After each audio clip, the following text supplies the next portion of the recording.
Good day, Canada. Uplay here. You've heard the news, you've read the headlines, and now it's time to see the big picture.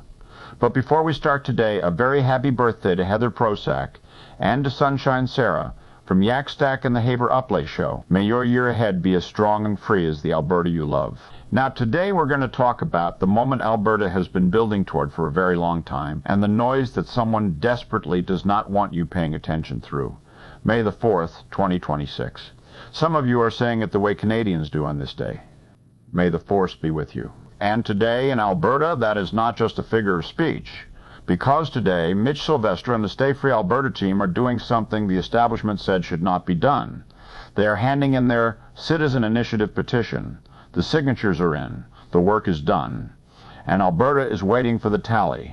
Photo ID. Clean, verified, honest signatures. No mystery money flooding in from union war chests. No padded lists vanishing before the count even starts. Just Albertans asking for the most basic democratic right. Not a vote, just the right to be asked a question. Do you agree that the province of Alberta should cease to be part of Canada to become an independent state? One question. Clear as a prairie sky. Now, let's talk about what is quietly brewing under those spring skies. Because while Mitch Sylvester was crossing the finish line, a very deliberate machine was spinning up its engines. Less than a week before the May 2nd deadline, Elections Alberta dispatched 7 police cruisers to a public gathering of Alberta independence advocates. Lights flashing. It was a spectacle designed to generate exactly the wall-to-wall coverage it received. And then, Elections Alberta issued a public statement saying they are legally prohibited from commenting on any investigation that may or may not be ongoing. Let that sit with you for a moment. They staged the performance. Then cited legal restrictions on discussing the performance. The 7 police cars were not a procedural necessity. They were a communications choice. The spectacle was the message.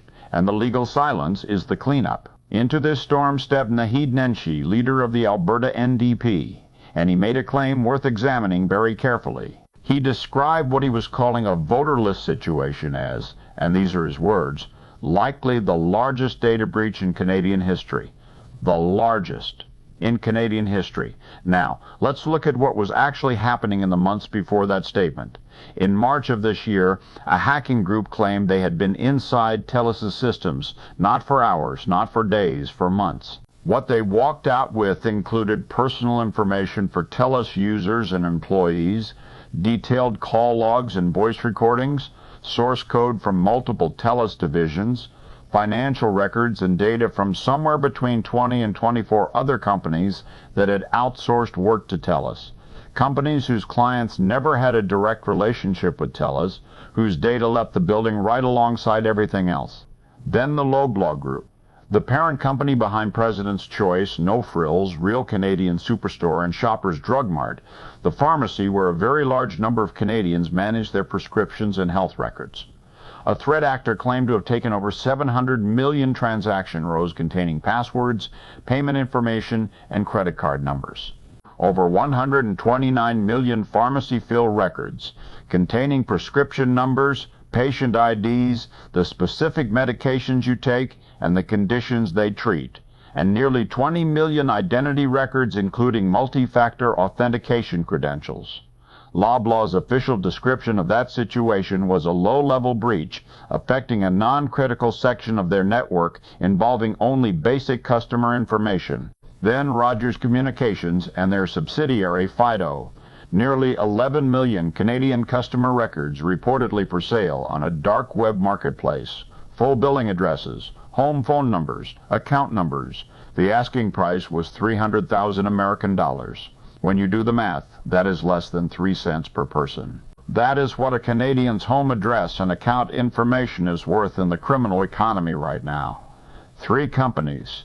Tens of millions of Canadians, credit card numbers, prescription and health data, voice recordings, home addresses tied to account information.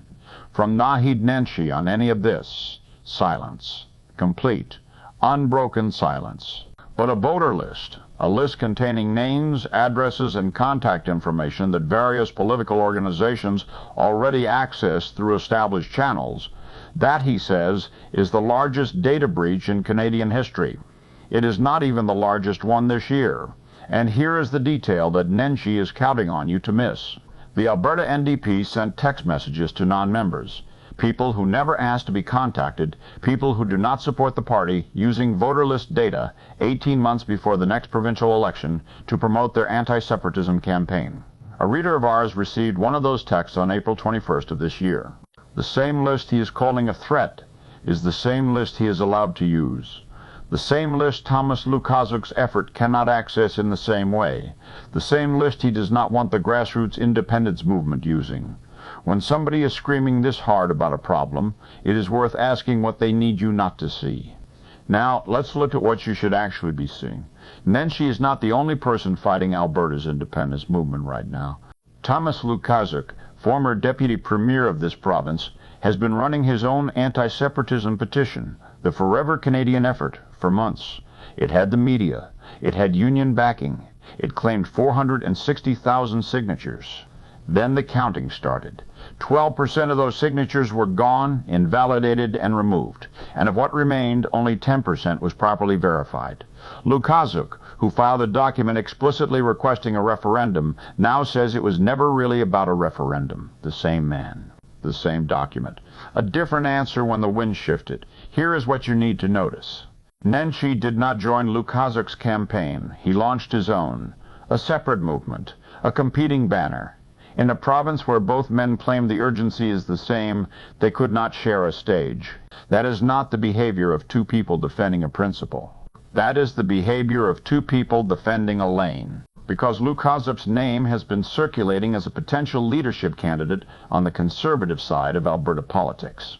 And a Thomas-led movement that successfully beats back Alberta's independence conversation is a Thomas who owns a powerful narrative going into the next cycle. That is not a gift Naheed Nenshi is prepared to hand him. And the polls are telling a story Nenshi cannot afford to have Albertans reading clearly.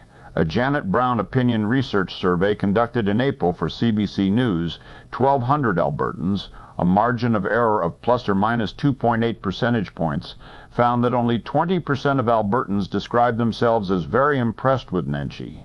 That is down from 27% in the same poll a year ago. Premier Smith sits at 34%.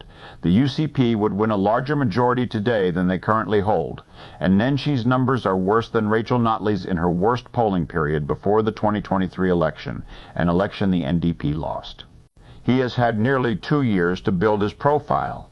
A teacher strike, a high-profile American political consulting firm working on his image, notwithstanding clause invocations to respond to, and he is still backsliding.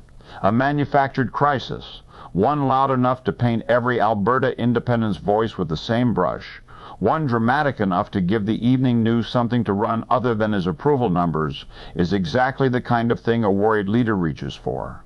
When someone is screaming about smoke, look for what is actually on fire. What is on fire today is Alberta's democratic process, and it is burning clean and honest. Before we get to the big picture, I'd like to introduce you to some friends of the Uplay show, some of the people who make these episodes possible. In this province, fresh isn't just a word, it's a way of life. From the field, straight to the flame, and onto your table. That's the promise kept every single day at the Fresh and Local Market and Kitchens, right here in Calgary, at the Avenida Market. You can taste the difference. When your ingredients come from the hands that grew them, you don't need fancy sauces to hide behind. Just honest food, prepared with respect. Walk the market, meet the vendors, bring your appetite and your food basket, catch the full features, mouth-watering recipes, and behind-the-scenes moments on their YouTube channel. Hear the stories behind every loaf, every tomato, every jar of honey. Real food, real people. Fresh and local.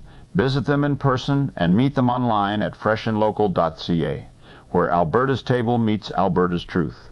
And if you'd like to have your business or personal mentions on one of our broadcasts, visit hoveruplay.com and check out our special promotion for YakkStack subscribers. Now here's the big picture. Just before the May 2nd deadline, Justice Shina Leonard of the Court of King's Bench granted a month-long stay. It did not stop the collection of signatures. The deadline held. Mitch and his team worked right up to the wire and finished strong. But the stay prevents the Chief Electoral Officer from certifying the results. It prevents Stay Free Alberta from referring the matter to Justice Minister Mickey Amery. The applications came from the Athabasca Chippewan First Nation and the Blackfoot Confederacy, who argue the petition threatens treaty rights and that the Crown failed its duty to consult. But here's what Jeff Rath, Mitch Sylvester's lawyer, said about the ruling that is worth paying very close attention to. I believe that the Speaker of the Legislature now needs to get involved, because the idea that a Court of King's Bench justice can issue a stay against an officer of the legislature is one of the most remarkable things that I've ever seen. The chief electoral officer is an officer of the legislature, not of the Crown, not of the government, of the legislature. That is not a procedural footnote. That is a constitutional question sitting at the very center of Alberta's democratic future, and it will need to be answered. Here is where things stand. Stay Free Alberta did everything right. Clean process, honest signatures, delivered on time.